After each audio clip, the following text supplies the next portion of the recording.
নবীজি সাল্লাল্লাহু আলাইহি ওয়াসাল্লাম উপমা দিচ্ছেন বান্দার প্রতি আল্লাহর মায়া কত।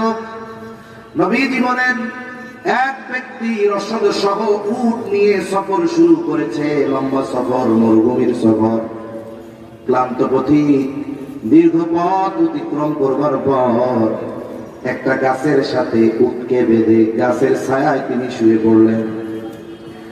ক্লান্ত দেহ ঘুমিয়ে পড়েছে। আল্লাহর বান্দা ঘুম থেকে উঠে দেখে গাছের সাথে তার উটটা নাই। হতাশ, চতুর্দিকে তালাশ করে কোথায় উট, কারণ উটের সাথে তার খাবার, তার পানি, সমস্ত প্রয়োজনীয় জিনিস বাঁধা। অপর দিক দিয়ে সূর্য ঢলে যাচ্ছে, সন্ধ্যা নেমে আসতেছে। লোকটা খুঁজে ফিরে ক্লান্ত, চতুর্দিকে খুঁজে ফিরে দেখে না, কোথাও তার উটের খবর নেই। এমন অবস্থায় ওই লোকটার অবস্থা কেমন হবে?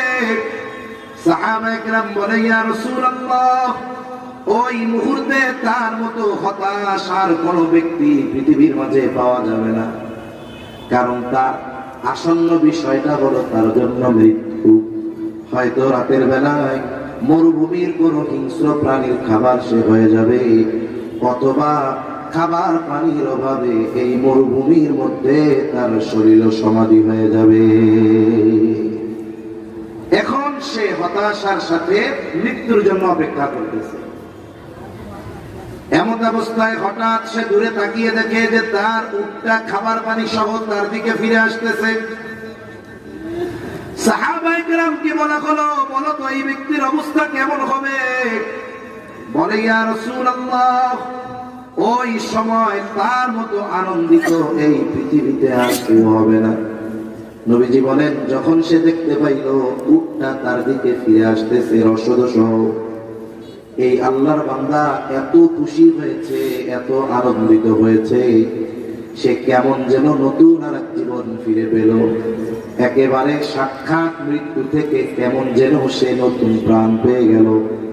খুশিতে আল্লাহর শুকরিয়া আদায় করবে, কিন্তু আনন্দে ভাষা হারায় ফেলছে।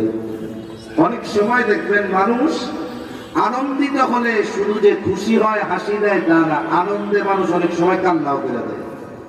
অনেক সময় খুশিতে মানুষ এতটা আবেগ আপ্লুত হয়ে পড়ে যে সে ভাষা হারায় ফেলে, কথা বলতে পারে না। এই লোকটাও এত আনন্দিত হয়েছে, খুশির খেলায় বলে, আল্লাহ, আমি আপনার রব, আপনি আমার গোলাম।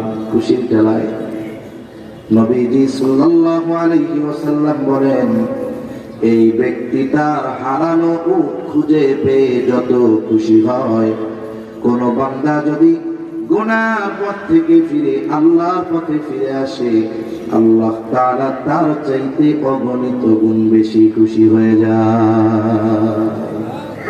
দেখুন, আমি আপনি জাহান্নামে গেলে আল্লাহর কোনো ক্ষতি নেই, কোনো লাভ নেই।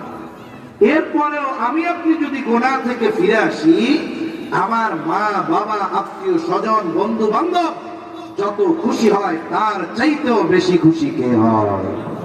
তার চাইতেও বেশি খুশি আল্লাহ তাআলা হয়।